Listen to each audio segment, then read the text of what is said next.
আওয়ামী লীগের আমলে সবচেয়ে দ্রুত গতিতে যে যুদ্ধাপরাধীদের বিচারের ট্রায়ালগুলো করা হয়েছিল সেটাও তো সম্পন্ন করতে আপনার 4 থেকে 5 বছর লেগে গিয়েছিল। তারা এত আপনার নয়ছয় করে করেছে।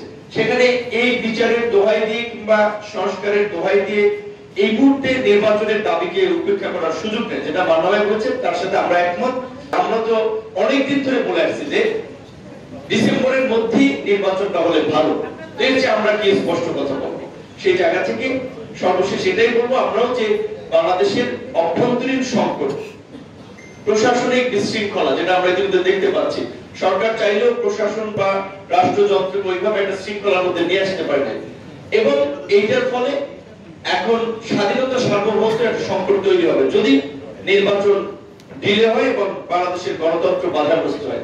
সেই জায়গা থেকে একটা দ্রুত নির্বাচন হোক, নির্বাচন হলে এই সংকটগুলো অনেকখানি কেটে যাবে বলে আমরা প্রত্যাশা করি।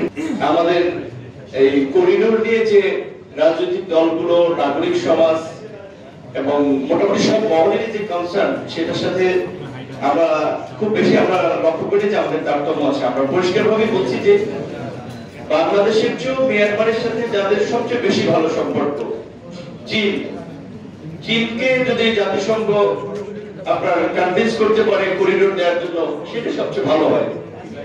চীনের ইউনান প্রদেশ কাছে আছে, ওই দিক থেকে মিয়ানমারের মিজোরাম ভারতের মিজোরাম মনিরামপুর আছে, তাদেরকে কনভিন্স করতে পারে। তারা বড় রাষ্ট্র, তারা সমস্যাটা সামাল দিতে পারবে। কিন্তু বাংলাদেশের মতো একটা এত ছোট ঘনবসতিপূর্ণ রাষ্ট্র এবং আমাদের যে অলরেডি রোহিঙ্গা নিয়ে আমরা যে সংকট আমরা ফেস করতেছি, প্রথমে ছিল 10 লাখ, সেখান থেকে হইতে হইতে এখন হয়েছে বোধহয় 16 থেকে 17 লাখ।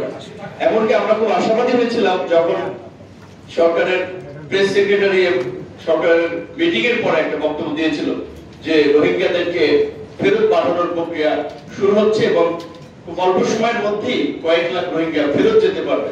তার বিপরীতে দেখলাম আরো বরঞ্চ এই 9 মাসে এই সরকারের দায়িত্ব নেওয়ার পরে বোধহয় লাখখানেক, পত্রিকা বলছে 1 থেকে 1.5 লাখ নতুন করে ঢুকেছে।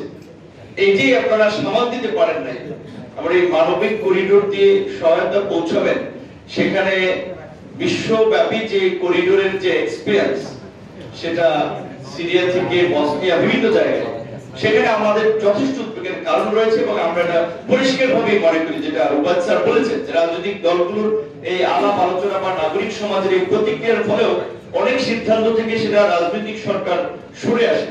কিন্তু এই সরকারের আসলে এই রকমের একটা সেনসিটিভ গুরুত্বপূর্ণ বিষয়ে আমার মনে হয় যে যাওয়ার দরকার ছিল না। তারা এটা কেন করতে গেল সেটাও আমরা একটা সন্দেহ, কারণ এগুলো তো পলিটিক্যাল সরকার আসবে, তারা সিদ্ধান্ত নেবে পার্লামেন্টে আলাপ আলোচনা সাপেক্ষে। তারা একটা ইন্টারিম সময়ের জন্য দায়িত্ব দেওয়া হয়েছে।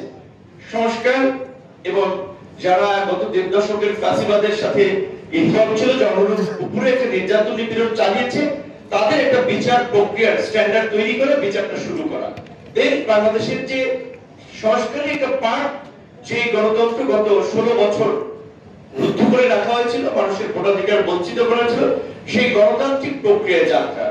গণতান্ত্রিক সরকার আসবে যাবে, বিচার তো আসলে এটা কোনো শর্ট কোর্স না, 1-2 বছরের মধ্যে আমরা চাইলে সম্পন্ন করে ফেলতে পারবো। যারা রাজনীতিবিদ থেকে শুরু করে সাংবাদিক সবাই জানেন, কোনো বিচার শেষ করতে 1 দশক লেগে যায়। এমনকি